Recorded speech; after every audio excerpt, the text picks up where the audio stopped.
Hello guys! Meron nga po tayong ordinance sa Tabuk City na pinagbabawal ang paggamit ng santo bags at mga styrofoam. So ito po yung ginawa ng mga operatives ng Tabuk City. Kinat po, dinestroy, sinira ang mga na-confiscate na mga santo bags sa mga establishments, sa mga stores at sa palengke, mga kaibigan, para ipakita sa kanila na talagang sinira yan, hindi na po gagamitin kasi it's a prohibited material sa ating ordinance, city ordinance ng Tabuk City. Mabago lang tayo, noong pumunta kami sa Tabuk City, Bulanao Public Market, ay nakita po natin yung mga tanim ng marami sa ating mga kababayan.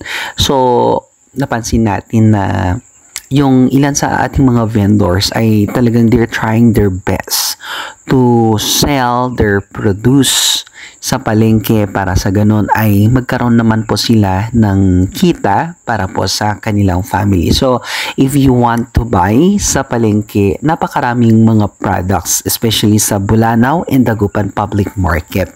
Actually, napakarami po yung mga paninda na video natin. And during that time, yung mga enforcers ay ine-educate nila yung ilan sa ating mga vendors na gumamit ng hindi po prohibited. So, pinakita nila yung mga prohibited materials at sinabi nilang i-confiscate. But then, ang ating mga operatives ay talagang they did naman their best to educate yung ating mga kababayan. So, may mga nahuli and may mga hindi rin po nahuli kasi they complied doon po sa ordinance natin na noong 2021 pa po. Then, nagkaroon po ng full implementation noong 2023 and very compliant yung karamihan, pero yung iba may mga hindi pa rin compliant, but then still nag-confiscate pa rin tayo. Pinakita natin yung